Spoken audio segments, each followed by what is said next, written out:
পুরাণ আমাকে বরাবরই টানে, তাই কিছুদিন যাবৎ দৈনিক সংবাদ শারদিয়া 1426-এ পুরনো পূজাবার্ষিকীটি আমাকে আকর্ষণ করেছিল। এতে আছে নৃসিংহপ্রসাদ ভাদুরী মহাশয়ের লেখা রামায়ণে বানর সভ্যতা। আচ্ছা, আমরা রামায়ণে বানর বলতেই কল্পনা করে নিই বানর অর্থাৎ আদতে শাখামৃগকে। ওহো, আপনারা নিশ্চয়ই অনেকে শাখামৃগ নামটি শোনেননি, আমারও জানা ছিল না সেভাবে। বানর সম্প্রদায়ের এরকম একটা সুন্দর নাম আছে। যাই হোক, যেটা বলছিলাম, এখানে ভাদুরী মহাশয় বানর শব্দের উৎপত্তির সাথে সুগ্রীব বালির সম্পর্কের কথা, রাম সুগ্রীবের বন্ধুত্ব এবং বালির বাহুবলের পরিচয় দিয়েছেন।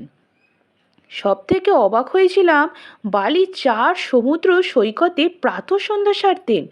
যাই হোক, আমার উপন্যাসটিতে বালির স্ত্রী তারার ভূমিকা সবচেয়ে ভালো লেগেছে।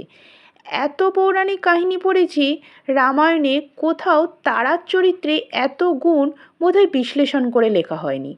তারা যে শুধু বালির অর্ধাঙ্গিনী নয়, বৈদ্য সুসেনের কন্যা এবং তার রাজনৈতিক জ্ঞান যে কম ছিল না, তাই উপন্যাসের পরতে পরতে উপলব্ধি করেছি।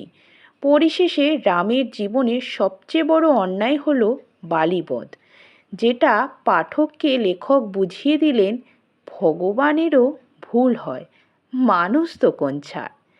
তবে শেষ জীবনে সুগ্রীবের পরিবর্তন তার ভাতৃহন্তার পাপ কিছুটা লাঘব হয়েছে বলেই আমার মনে হয়।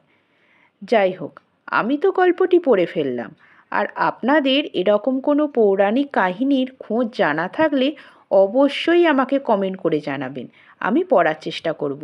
আর নতুন পুরনোর বই খোঁজে বইসখাকে যেন ভুলে যাবেন না। যোগাযোগ 8337042881 এই নম্বরে।